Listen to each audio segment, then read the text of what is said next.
Facebook live में आप लोगों का स्वागत है। आज हम लोगों ने बातचीत का विषय रखा है जो साहित्य कैसे पढ़ेगी, ये भक्ति आंदोलन पर चौथी कड़ी है।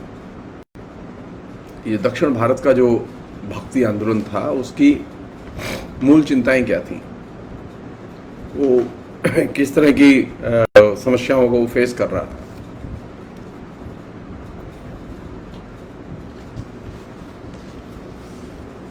पिछली बार मैंने ये बात रखी थी कि दक्षिण भारत के भक्ति आंदोलन के सामने जो सबसे बड़ी चुनौती थी वो आइडियोलॉजिकल भी थी और वो दूसरे क्षेत्र में भी थी, और उसमें जैन और बौद्धों के साहित्य को उन्होंने सबसे ज़्यादा गंभीरता से चुनौती दी। और इस पूरे प्रसंग को हम थोड़ा सा आगे बढ़ाते हैं जहां हमने पिछली बार छोड़ा था।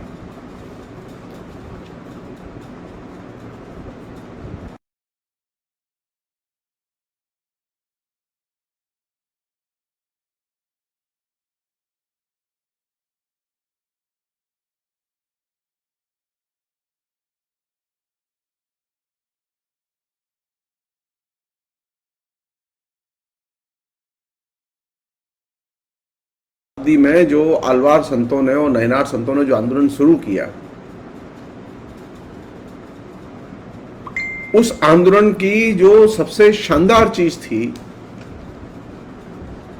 वो ये थी कि ये उत्तर भारत के भक्ति आंदोलन से एकदम भिन्न था।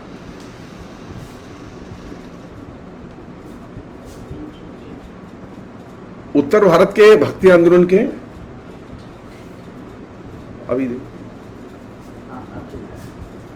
उत्तर भारत के भक्ति आंदोलन के साथ में इसका कोई शुरू में कोई साम्य नहीं है। और जो दूसरी चीज है जहां से कि हम साहित्य के इतिहास को देखें, वो ये कि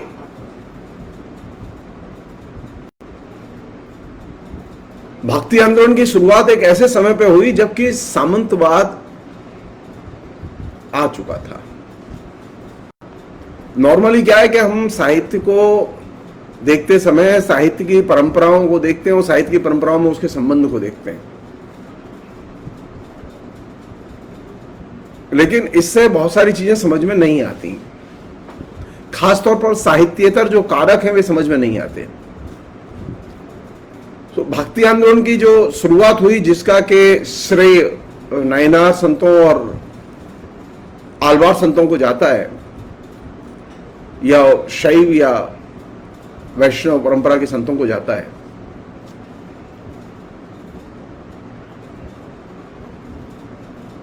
जो आरंभ में जो 63 शैव संत थे जिन्हें के हम लोग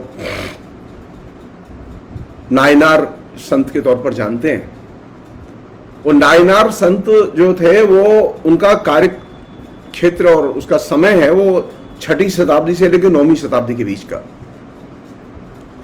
इन संतों में जो प्रमुख संत थे जिन्होंने के भक्ति आंदोलन के दक्षिण भारत के पूरे क्षितिज को प्रभावित किया, उनमें अप्पर थे, ज्ञान संबंधर थे, सुंदरर थे और मणक्कर वाचकर।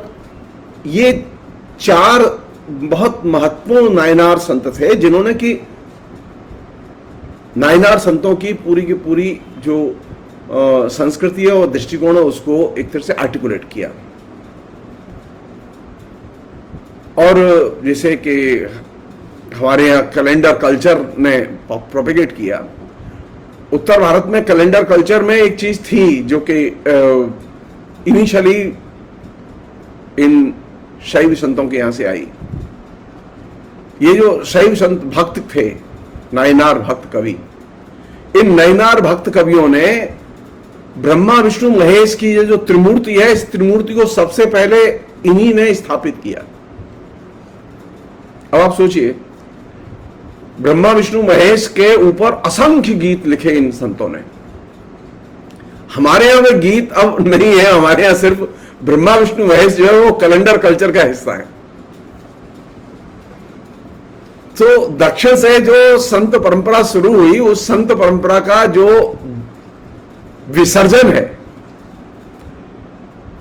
जो ब्रह्मा विष्णु महेश पर, जो इन तीन त्रिमूर्ति देवताओं पर जो हजारों पद लिखे इन संतों ने, जिनका कि मैंने आपसे जिक्र किया, अपर ने, ज्ञान संबंधर ने, सुंदर ने, माणक के वाचकर ने,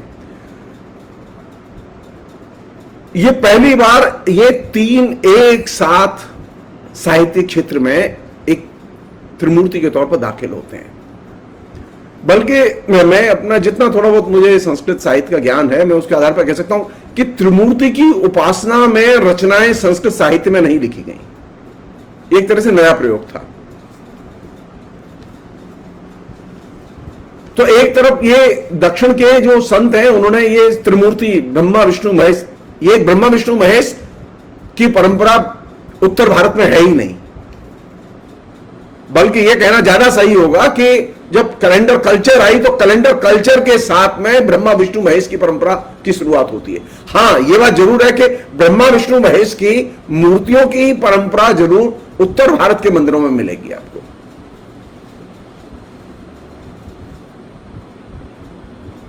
भक्ति आंदोलन का बहुत कुछ अच्छा और बुरा दोनों वो नॉर्थ इंडिया में आया,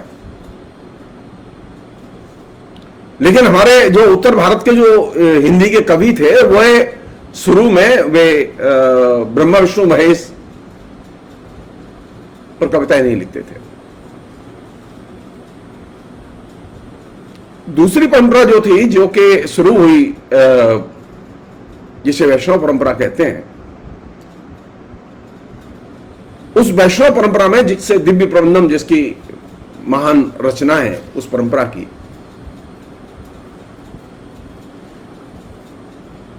हाँ, ये जो शैव संप्रदाय के लोग थे, इन शैव संप्रदाय के लोगों ने पहली बार एक और चीज घटी जिस पर कि कम बात होती है, जो अभी फैल गई है। साहित्य में इंपॉर्टेंट चीज कौन सी है?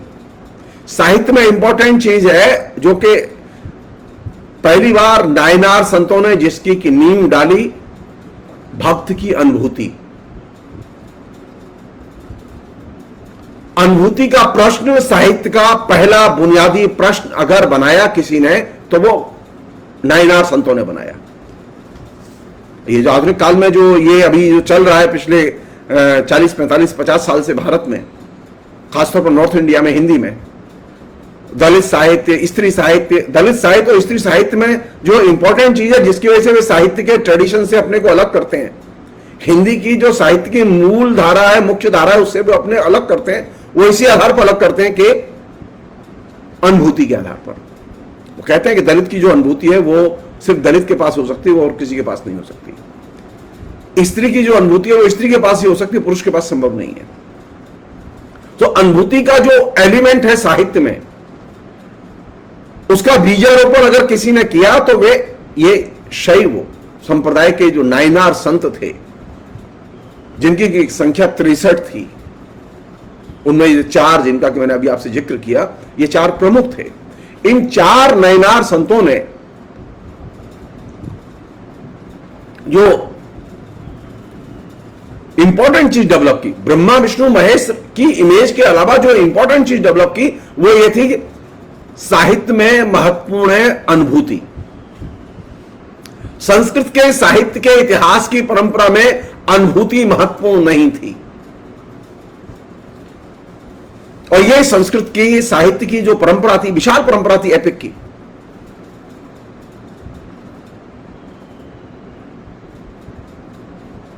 आप याद कीजिए वाल्मीकि रामायण की शुरुआत कैसे हुई और क्यों हुई।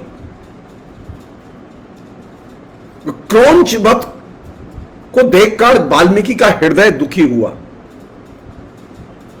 और वो जो फीलिंग थी, वो जो अनुभूति थी, उस अनुभूति के गर्व से वाल्मीकि की रामायण का जन्म हुआ।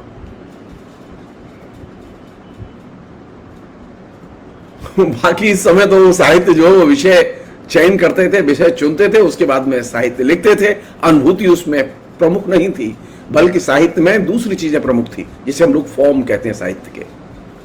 उसमें भाषा, छंद, कहानी, ये तमाम चीजें मुख्य थी। लेकिन अनुभूति का प्रश्न जो पहली बार वाल्मीकि ने उठाया था, वह एकदम सीधे से जम करके, ये 5वीं 6वीं शताब्दी में वाल्मीकि की रामायण लिखी गई है। ईशा के 200 साल पहले और ईशा के 200 साल बाद, इन 400 साल के बीच में कभी वाल्मीकि की रामायण लिखी गई। और इस दौर में जो इंपॉर्टेंट चीज थी, जिसको कि पिकअप किया शैव संप्रदाय के नायनार भक्त कवियों ने, वह था साहित्य में अनुभूति की अभिव्यक्ति। तो भक्ति साहित्य में जो चीज पहले एंटर करती है और एक मूवमेंट की तरह एंटर करती है, वह है अनुभूति। अब अगर मैं मुक्तिबोध के शब्द उधार लेके कहूं तो अनुभूति प्रामाणिक भी हो सकती है और अनुभूति फेक भी हो सकती है। तो जो लोग अनुभूति की प्रामाणिकता का ज्यादा दावा करते हैं, वहां फेक अनुभूति ज्यादा होती है।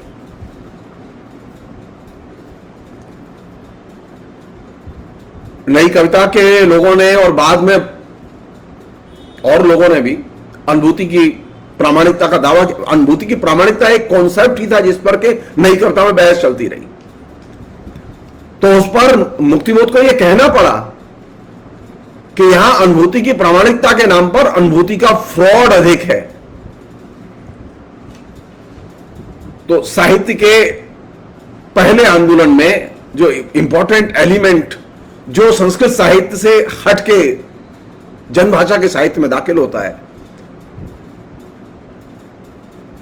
शैव संप्रदाय के जो कवि हैं वे अपनी रचनाएं जनभाषा में लिखते हैं, वे संस्कृत में नहीं लिखते। दूसरी चीज, वे अपनी रचनाओं के स्ट्रक्चर के लिए संस्कृत के काव्य शास्त्र की मदद नहीं लेते। थर्ड चीज, वे साहित्य की रचना में इंपॉर्टेंट चीज बनाते हैं भक्ति की अनुभूति को, और यहां पर अनुभूति का एलिमेंट साहित्य का प्रमुख एलिमेंट बनता है।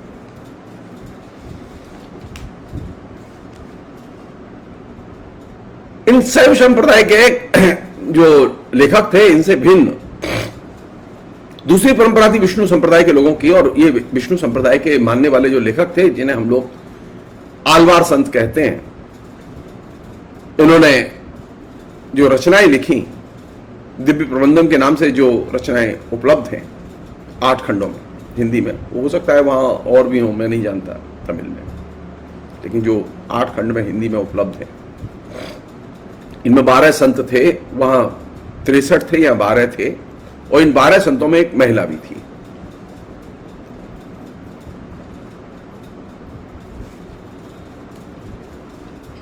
इन संतों ने एक कदम आगे जाके एक और नया काम किया। विष्णु संप्रदाय के संतों ने भक्ति की अनुभूति को तो अपनी रचना का हिस्सा बनाया ही, इन्होंने एक और बड़ा काम किया। वो ये किया कि इन्होंने कर्मकांडों और यज्ञों का निषेध किया। कर्मकांडों और यज्ञों के निषेध की परंपरा कविता के जरिए, यानी जिसे आइडियोलॉजिकल इंटरवेंशन। कविता का लक्ष्य क्या है, जैसा कि मैंने पिछली बार बातचीत करते हुए रखा था कि कविता का जो स्ट्रक्चर चुना गया था, उस स्ट्रक्चर में यह इनबिल्ट था कि वहां वैचारिक हस्तक्षेप होगा। तो ये जो आलवार संत थे, इन आलवार संतों ने जिस चीज पर जोर दिया वो ये कि भक्ति के लिए कर्मकांड की और यज्ञों की कोई जरूरत नहीं है। और अगर आपको विष्णु की उपासना करनी है, क्योंकि ये लोग विष्णु के उपासक थे, तो विष्णु की उपासना के लिए एकांत साधना ही काफी है। और दूसरी चीज जिसका कि उन्होंने बड़े पैमाने पर प्रचार किया, वो ये था कि इस ईश्वर जो है वो सबके लिए है। ईश्वर सबके लिए है, ये अपने आप में एक इतनी बड़ी चीज थी जिसने कि जात पात की जो धारणाएं थी उनको एक तरह से चुनौती दी। तो आरंभ में जब सामंत काल आया, सामंती युग की शुरुआत हुई, तो सामंती युग की शुरुआत के साथ में जो साहित्य आया वो बहुत बेहतरीन साहित्य था। यह ऐसा साहित्य था जिसने कि बड़े पैमाने पर पूरे देश के साहित्य को और साहित्यकारों को प्रभावित किया।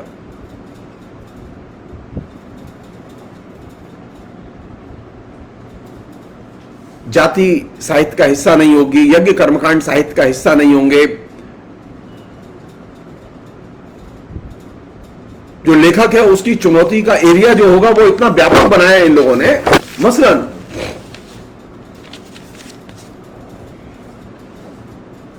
ये जो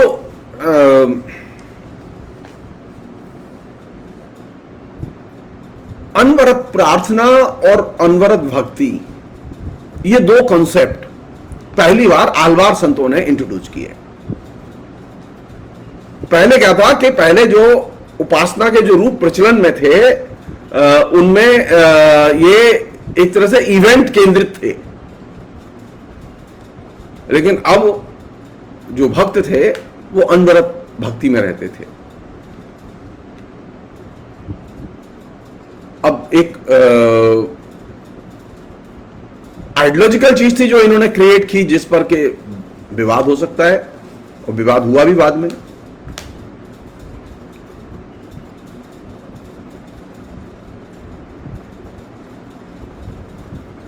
वो ये कि ईश्वर को कैसे हासिल करें, यानी जो भक्ति का जो मार्ग है वो क्या इंद्रिय गम्य है और बुद्धि गम्य है।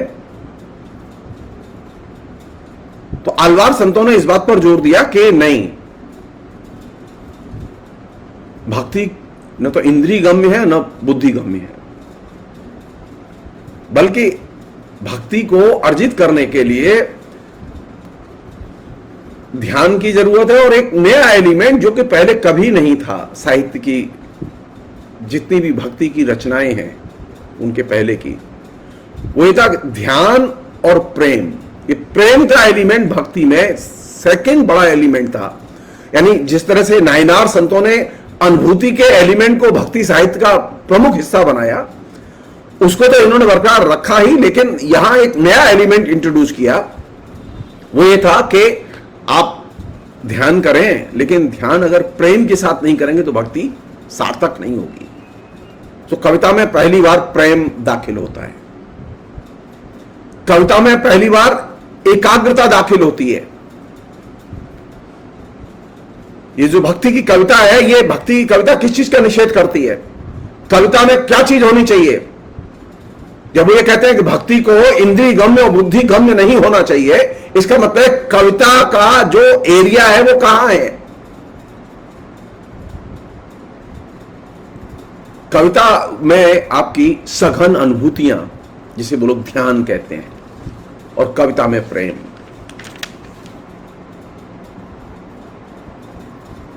तो साहित्य के कम्युनिकेशन के लिए जो चीज जरूरी है वो कौन सी चीज जरूरी है?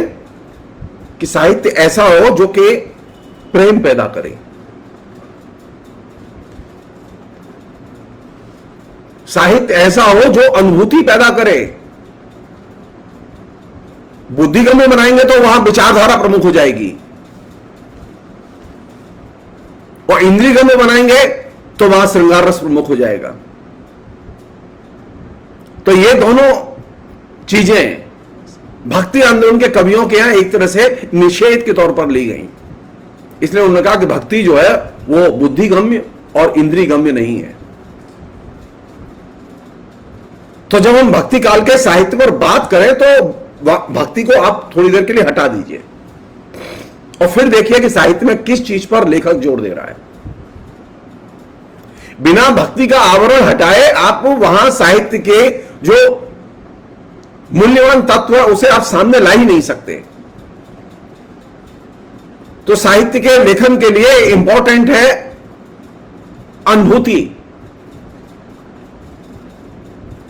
दूसरा इंपॉर्टेंट एलिमेंट है आइडियोलॉजी नहीं, इंद्रियगम। यानी इसका मतलब एक ये भी है कि ये जो लोग कहते हैं ना साहित्य में सेक्स होता है, साहित्य में सेक्स होता है, तो हम ये मान लेंगे कि साहित्य इंद्रियगम्य होता है। भक्ति आंदोलन में कभी ये नहीं मानते कि साहित्य जो है वो इंद्रियगम्य और बुद्धिगम्य होता है। और सच यही है कि साहित्य में सेक्स नहीं होता। सच यही है कि साहित्य में विचारधारा नहीं होती। एंगल्स ने कहा था, जब पूछा तो एंगल्स ने कहा विचारधारा किसे कहते हैं, तो एंगल्स ने कहा था कि साहित्य में विचारधारा वैसे ही होनी चाहिए जैसे आटे में नमक। लेकिन हमारे यहां तो ऐसे सिद्धांतकार और साहित्यकार पैदा हो गए जो कि नमक में पूरा रहता है, आटा कम रहता है। एंगल्स ने कहा था विचारधारा की जो भूमिका है साहित्य में वो क्या है, आटे में नमक की तरह। तो अगर मुझे भक्ति आंदोलन से और दक्षिण भारत के भक्ति आंदोलन से कोई चीज सीखनी होगी तो मुझे देखना होगा कि वे किस बुनियादी एलिमेंट को साहित्य का प्रमुख हिस्सा बना रहे हो। तो उन्होंने जो नयनार संत थे उन्होंने हिस्सा बनाया अनुभूति को, और यह एलिमेंट उन्होंने वाल्मीकि से लिया।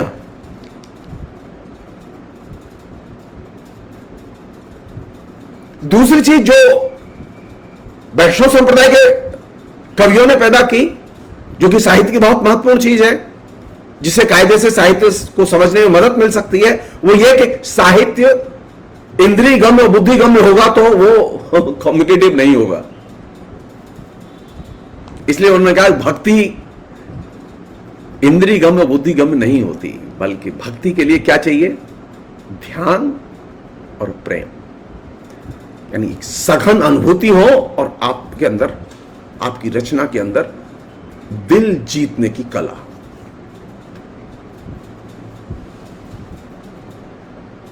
और ये बहुत बड़ी चीज थी। आप याद रखिएगा, भरत के नाट्य शास्त्र से जो संस्कृत के काव्य शास्त्र की परंपरा शुरू हुई, उस काव्य शास्त्र की परंपरा से समूचा संस्कृत साहित्य प्रभावित था। दक्षिण भारत के लेखक संस्कृत काव्य शास्त्र की परंपरा से प्रभावित नहीं थे।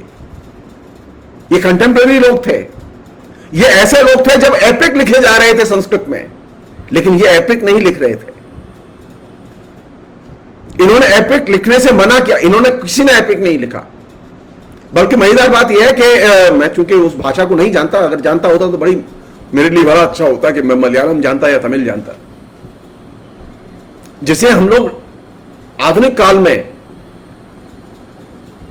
मुक्तिबोध के आने के बाद में, जिस पर के निराला के आने के बाद में जिस पर की चर्चा हुई, लंबी कविता जिसे हम लोग कहते हैं, ये जो शैव संत थे, ये वैष्णव संत थे, ये वे लोग हैं जिन्होंने छोटी कविता लिखी, छंदबद्ध कविता लिखी, ऐसी कविता लिखी जो कि मुक्त छंद में थी, ऐसी कविता लिखी जो कि लंबी कविता थी। लंबी कविता की परंपरा की नींव सबसे पहले भक्ति आंदोलन के कवियों ने डाली।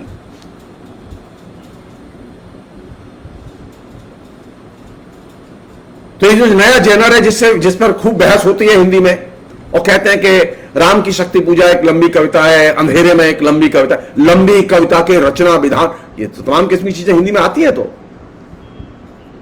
कहां से आई ये फॉर्म? लंबी कविता के फॉर्म की सबसे पहले नींव रखी दक्षिण भारत के भक्ति आंदोलन के कवियों ने। दक्षिण भारत के भक्ति आंदोलन के कवियों ने कविता के और साहित्य के महत्वपूर्ण तत्व के तौर पर अनुभूति के तत्व की सबसे पहले प्रतिष्ठा की।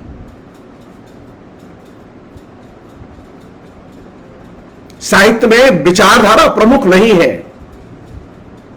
साहित्य में सघन अनुभूतियां और प्रेम प्रमुख है। ये दो चीजें वैष्णव परंपरा ने, वो शैव परंपरा ने, जिसका कि पहले मैंने जिक्र किया। अब दिक्कत यह है कि जब यह सामंतवाद पुख्ता हो गया और सामंतवाद ने अपनी जड़ें फैला ली, तो जैसा कि अनुभव बताता है और जिससे कायदे से सीखना चाहिए, वो ये कि धर्म के आवरण में जब भी कोई कम्युनिकेशन, वो चाहे वो साहित्य का कम्युनिकेशन हो, चाहे वो राजनीति का कम्युनिकेशन हो, चाहे वो संस्कृति का कम्युनिकेशन हो, धर्म की आड़ में जब भी कोई कम्युनिकेशन विकसित होगा, हो सकता है कि वह किसी अन्य विचारधारा के प्रतिवाद में विकसित हुआ हो, अन्य विचारधारा को चुनौती देते हुए विकसित हुआ हो, लेकिन उसका धर्म एक महत्वपूर्ण आवरण है। जो भक्ति आंदोलन के ये जो कवि थे, आलवार और नयनार परंपरा के जो कवि थे, इनके पास में जो चीज थी वो भक्ति ही थी। इनकी जो अभिव्यक्ति का जो रास्ता था वो धर्म था। तो कायदे से होना यह चाहिए था कि धर्म का एक क्रिटिसिज्म विकसित होना चाहिए था। जैसे उन्होंने जैन और बौद्धों के धर्म की आलोचना की और उसका क्रिटिसिज्म विकसित किया, उसी तरह अगर ये लिबरेटेड मार्ग पर जाना चाहते थे तो इन्हें अपने भी धर्म का और अपनी भी धार्मिक मान्यताओं की आलोचना का रास्ता विकसित करना चाहिए था, जो कि हुआ नहीं। तो अंत में फिर वही हुआ, जैन और बौद्ध धर्म की जिन चीजों के लिए आलोचना की गई वही चीजें अंत में आलवार और नयनार संतों के यहां सामंतवाद के स्थापित हो जाने के बाद वही चीजें उनके ट्रेडिशन में आ गई। मसलन अब हिंदुओं के मंदिर बनने लगे, हिंदुओं के मठ बनने लगे,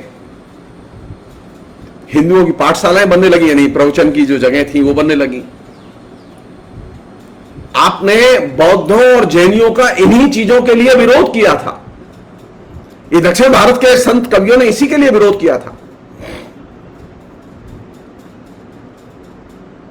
तो धर्म के दबाव को, धर्म के आचरण से मुक्त होने के लिए जरूरी है कि आप जिस धर्म का पालन करते हैं आप उस धर्म के बारे में आप आलोचना भी विकसित करें, तब आप आगे जा सकते हैं। अन्यथा धर्म अंततः आपको जहां से चले थे वहीं ले जाएगा। मैं एक छोटी सी बात कहना चाहता हूं, मतलब जस्ट पासिंग रेफरेंस के तौर पर। वो ये कि जैसे रोमांटिसिज्म के कवि थे अंग्रेजी कविता के, तो रोमांटिसिज्म के अधिकतर कवियों ने आरंभ में जो फ्रेंच रिवॉल्यूशन से प्रभावित थे, इंडस्ट्रियल रिवॉल्यूशन से प्रभावित थे, वे सामंतवाद का और सामंतशाही का और राजा का विरोध कर रहे थे। उन्होंने सभी कवियों ने रोमांटिसिज्म के, अंग्रेजी के सभी कवियों ने भगवान की सत्ता को चुनौती दी।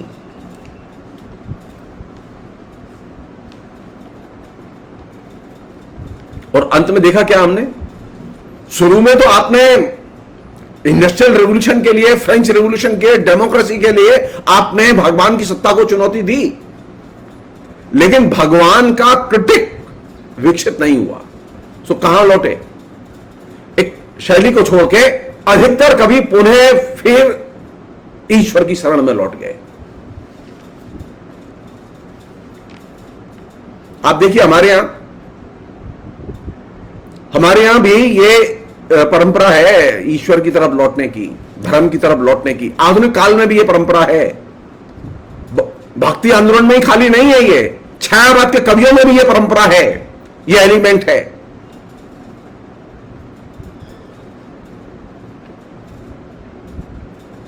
एक धर्म की विचारधारा एक हद तक आपको अन्य धर्म के साथ में आइडियोलॉजिकल स्ट्रगल करते समय मदद करती है, लेकिन एक स्टेज में आपको अपने धर्म की भी आलोचना विकसित करनी होती है अगर आप धर्म से मुक्त होना चाहते हैं या सेकुलराइजेशन करना चाहते हैं या धर्म के सांस्थानिक रूप से बचना चाहते हैं। तो ये जो भक्ति आंदोलन के नयनार और अलवार संत थे, ये अलवार संत ये धर्म की आलोचना को कंटिन्यूअसली विकसित नहीं कर पाए।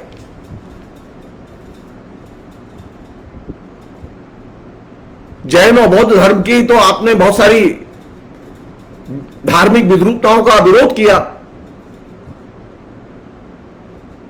लेकिन जो अपने धर्म की धार्मिक विद्रूपताएं थी उनका विरोध नहीं किया। तो अल्टीमेटली क्या हुआ कि सामंतवाद के स्थिर हो जाने के बाद में फिर ठीक धीरे धीरे इनके मठ, मंदिर, पाठशालाएं, ये तमाम चीजें खोल दी गई एक नई किस्म के। और मठ, मंदिर, पाठशाला ही नहीं खोली गई, बल्कि इन संतों को भी भगवान के, देवता के बराबर दर्जा दे दिया गया। इनके भी मंदिर बना दिए गए, जैसा कि भक्ति आंदोलन के कवियों के साथ हुआ है नॉर्थ इंडिया में। दादू पंथियों के मठ हैं, कबीर पंथियों के मठ हैं, और भी लोगों के मठ हैं। तो ये मठों की संस्कृति, धर्म की संस्कृति, इसका तो निषेध करते हुए भक्ति आंदोलन की शुरुआत हुई थी। और ये मठों की संस्कृति और धर्म की संस्कृति का जब आपने एक स्टेज तक दूसरे के धर्म का प्रतिवाद करते समय आपने इस्तेमाल किया, तो वही मठों धर्मों की संस्कृति आपके अंदर वो नए सिरे से अपनी जगह बना लेती है, और पुनः वे लोग जो धर्म को चुनौती देते हुए आगे आए थे, वे पुनः धर्म की बेड़ियों में जकड़ दिए जाते हैं। वही दक्षिण भारत के भक्ति आंदोलन का सबसे बड़ा सबक था, क्योंकि आगे जाने के लिए मध्यकाल हो या आधुनिक काल हो, यह चीज ध्यान है कि धर्म एक बहुत बड़ी विचारधारा है। धर्म खाली एक मंदिर नहीं है, धर्म एक आइडियोलॉजी भी है। तो धर्म का जब तक आप एक निरंतर क्रिटिक, धर्म के प्रति एक निरंतर आलोचनात्मक दृष्टिकोण आप नहीं विकसित करेंगे, तब तक आप आगे नहीं जा सकते। रूपा गुप्ता ने एक टिप्पणी की है, उन्होंने कहा कि ईश्वर की ओर लौटने की प्रच्छन्न परंपरा रविन्द्रनाथ टैगोर तक में, रविन्द्रनाथ टैगोर में उपनिषद वाली परंपरा है, धर्म वाली नहीं है। रविन्द्रनाथ टैगोर उपनिषद की ओर लौटते हैं और उपनिषद का एक मॉडर्न क्रिटिक तैयार करते हैं। राजा राममोहन राय उपनिषद की ओर लौटते हैं और वहां से एक मॉडर्न क्रिटिक तैयार करते हैं। लेकिन हमारे यहां निराला ये काम नहीं कर पाते, वो सीधे वेदांत की शरण में चले जाते हैं। एक प्रगतिशील लेखक का वेदांत की विचारधारा में विपर्य या विसर्जन सबसे बड़ी दुर्घटना है। वैसे ही बड़ी दुर्घटना है जैसे कि अलवार और नयनार संत परंपरा का मठ, मंदिर और संस्थानों के रूप में विसर्जन हुआ।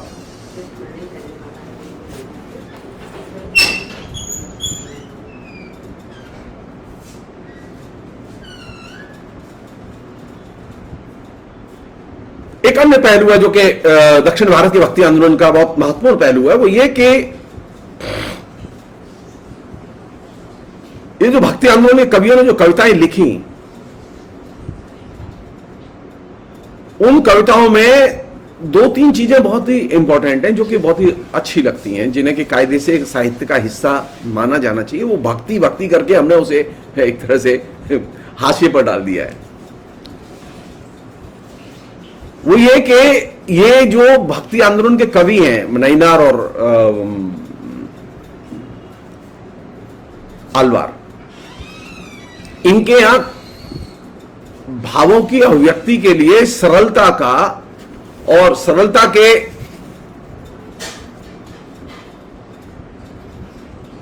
लहजे का एकदम सिंपल भाषा है, कोई कॉम्प्लिकेटेड भाषा नहीं है।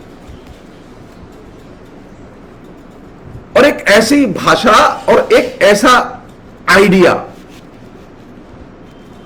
जो आपको एक तरह से आलोकित करने में भूमिका अदा करे, यानी कविता पढ़ें तो यू फील बेटर या फील गुड।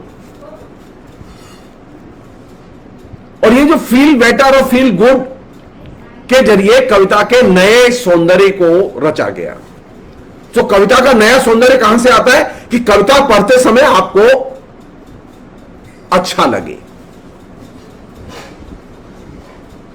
कविता सहज और सरल होनी चाहिए। ये जो संस्कृत की कविता थी, ये संस्कृत की कविता एकदम शास्त्र से लोडेड थी, जो एपिकल रचनाएं थी।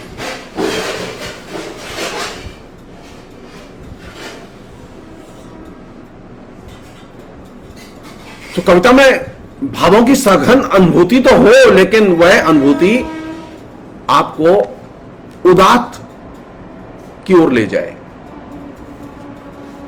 कविता पढ़ने के बाद में आप ज्यादा उदार बने, आपके अंदर ज्यादा अच्छे भाव पैदा हो। मसलन प्रेम की कविता पढ़ते समय आपके अंदर प्रेम की अनुभूति का मतलब यह है कि और ज्यादा लिबरल बनना। तो उसका जो पूरा का पूरा सौंदर्य विधान है, वो सौंदर्य विधान किस पर टिका हुआ है? कविता वह जो कि आपको और ज्यादा बंधनों से मुक्त करे। हमारे यहाँ तो अभी यह है कि कविता पढ़ने के बाद में और ज्यादा वैचारिक मताग्रहों में आदमी बनता चला गया, और ये बीमारी प्रगतिशीलों में भी है, ये प्रतिक्रियावादियों में भी है। ये वैचारिक मताग्रहों में कविता न बंधे। कविता आपके सिर्फ मन को स्पर्श करे, आपकी अनुभूति को स्पर्श करे, आपके उदात्त भावों को स्पर्श करे। ये जो चीज थी, ये जो स्टाइल थी दक्षिण भारत के कवियों की, ये बहुत महत्वपूर्ण चीज थी। इसने इसे जनप्रिय बनाया, और यही स्टाइल थी जिसको कि बड़े पैमाने पर तुलसी ने एडॉप्ट किया। तुलसी जो इतना जनप्रिय हुए, वो इसलिए नहीं हुए कि उनके विचार क्या थे, ये गलतफहमी है लोगों की।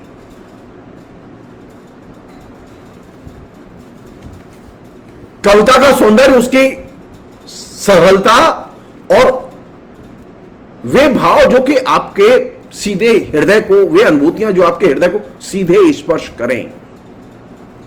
ईएमएस नंबूदिरीपाद ने एक बार यह सवाल उठाया था।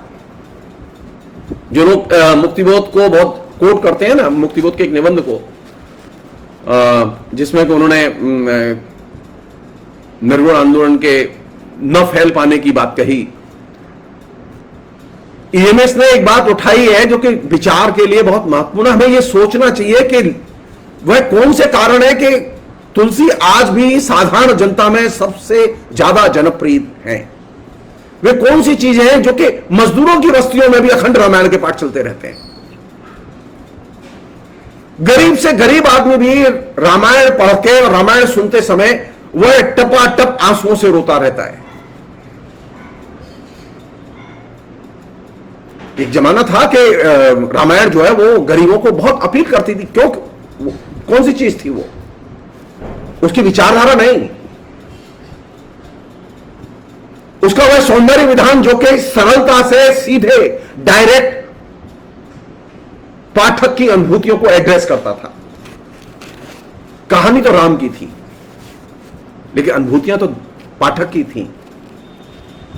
तो भक्ति आंदोलन के जो आलवार संत हैं, इन आलवार संतों की जनप्रियता का रहस्य यह है कि वे सरल भाषा में कविता लिखते थे। वे ऐसी कविता लिखते थे जो कि आपके भावों में और उदात्त भाव पैदा करे। यानी उदात्त भाव का मतलब यह, आप और ज्यादा बंधन मुक्त हो। कविता पढ़ने से गरीबी जाती नहीं है, भक्ति करने से भी गरीबी जाती नहीं है, लेकिन एक चीज तो जा सकती है कि आप और ज्यादा उदात्त बने। एक चीज तो पैदा हो सकती है कि और ज्यादा संवेदनशील बने। हमारे यहां तो अभी स्थिति है कि जो सबसे ज्यादा कविताएं लिखते हैं, जो सबसे ज्यादा कविता में भाषण देते हैं, वे सबसे ज्यादा संवेदनहीन होते हैं। तो कविता का काम था ज्यादा से ज्यादा संवेदनशील बनाना, और ज्यादा से ज्यादा संवेदनशील बनाने का मतलब यह रविन्द्रनाथ टैगोर की भाषा में एक बेहतर मनुष्य बनाना। तो भक्ति आंदोलन की कविता की जनप्रियता का रहस्य यह था कि वह आपको मानवीय अनुभूतियों से समृद्ध करती थी, रिलेट करती थी, और ज्यादा बेहतर मनुष्य बनाने के लिए तैयार करती थी। और यही वजह थी कि वह सारे देश में फैल गई।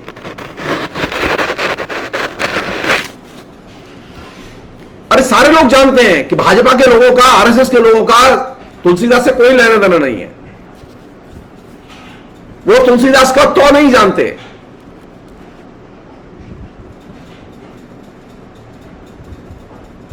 लेकिन तुलसीदास की जो रामायण की जो पॉपुलैरिटी है, उस जनप्रियता का वो दोहन कर रहे हैं।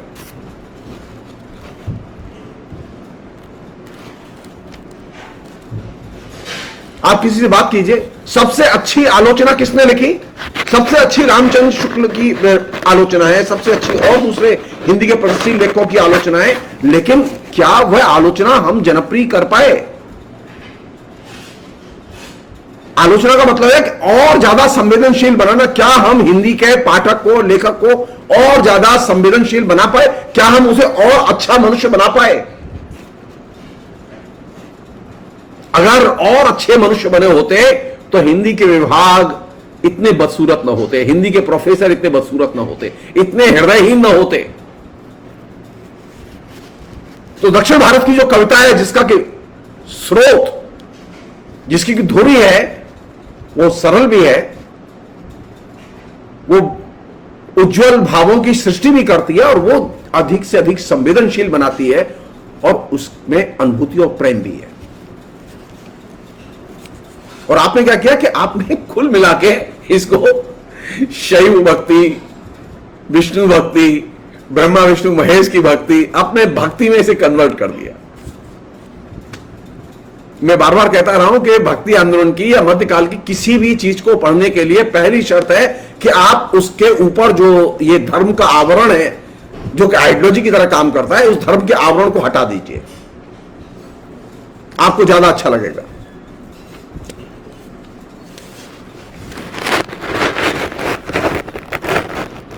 एक अन्य चीज है जो कि दक्षिण भारत के भक्ति आंदोलन में है, वो ये कि ये चौल राजवंश जो 984 से लेके 1013 ईस्वी तक रहता है, ये इनके शासन काल में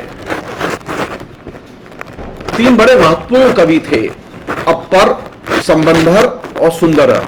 इन तीनों के गीतों का संग्रह तिरुमुर्रई के नाम से है और ये एक तरह से शैव उपासकों के 11 ग्रंथ हैं।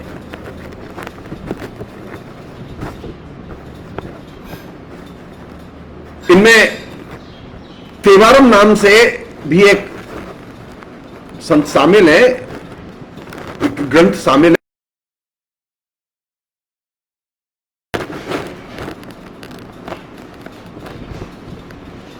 इसके अलावा जो माणिक्य वाचकर जो 9वीं शताब्दी के संत हैं, उनकी रचना है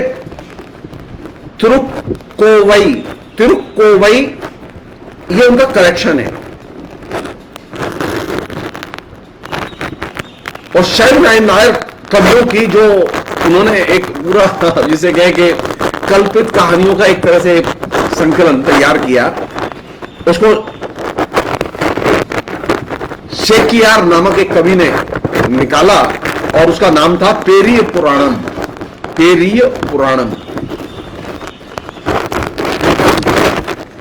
दिक्कतें इन रचनाओं से शुरू होती हैं।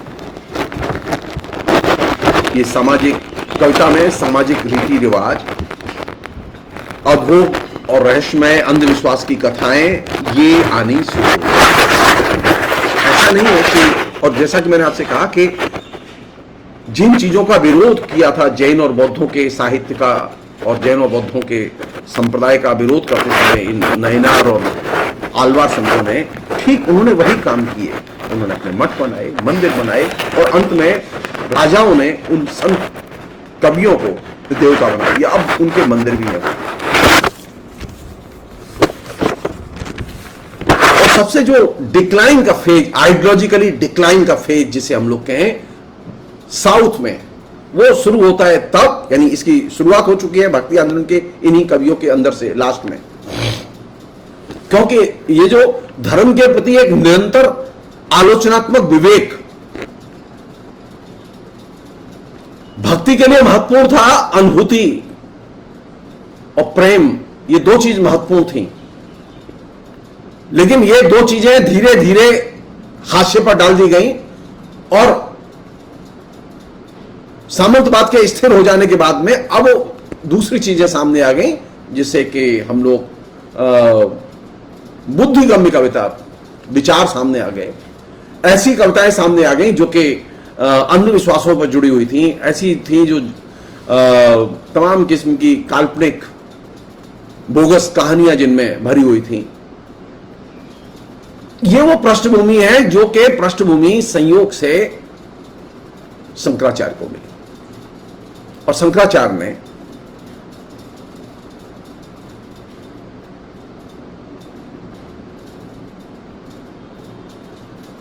अगर मुझसे एक क्षमा याचना के साथ में एक शब्द का इस्तेमाल करने की अनुमति दी जाए तो मैं कह सकता हूं कि शंकराचार्य पहला ऐसा दार्शनिक है, विद्वान है, जिसने कि मैनिपुलेशन, फिलॉसफी में मैनिपुलेशन की कल्चर को एक तरह से विकसित किया। मैनिपुलेशन शब्द सुनने में खराब लगता है, लेकिन मुझे इससे अच्छा एप्रोप्रिएट शब्द नहीं मिला।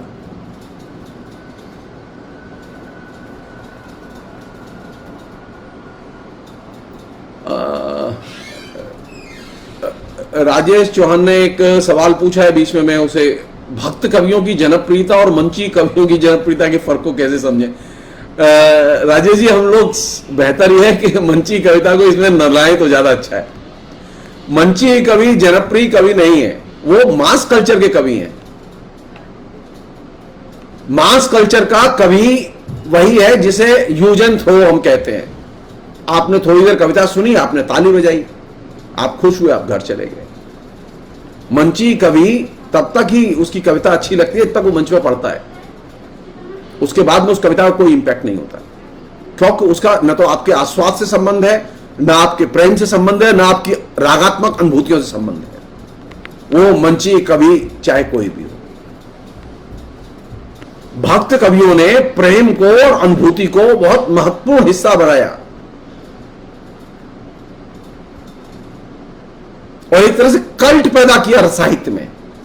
आज साहित्य में सबसे महत्वपूर्ण कल्ट है अनुभूति, और इस कल्ट की नींव डाली सबसे पहले नैनार संत कवियों ने।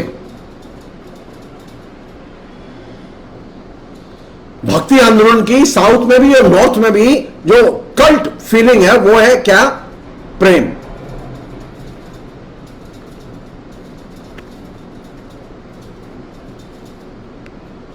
तमाम लोगों ने जो आलोचना लिखी है, उस आलोचना को अगर हम गौर से देखें, भक्ति साहित्य में कौन सी चीज महत्वपूर्ण है? दो ही चीज महत्वपूर्ण है, ज्ञान और प्रेम।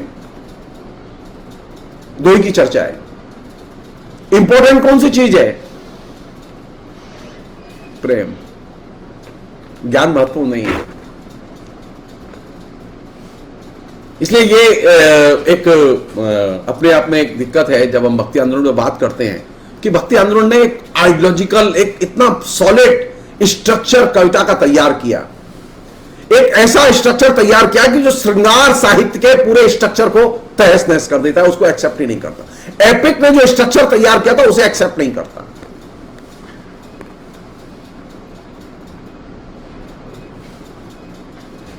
यहां देवी देवता हैं, लेकिन देवी देवताओं से ज्यादा महत्वपूर्ण है भक्त की अनुभूति और प्रेम, सघन अनुभूति और प्रेम। जो लोग ये सोचते हो कि वहां ये ब्रह्मा विष्णु महेश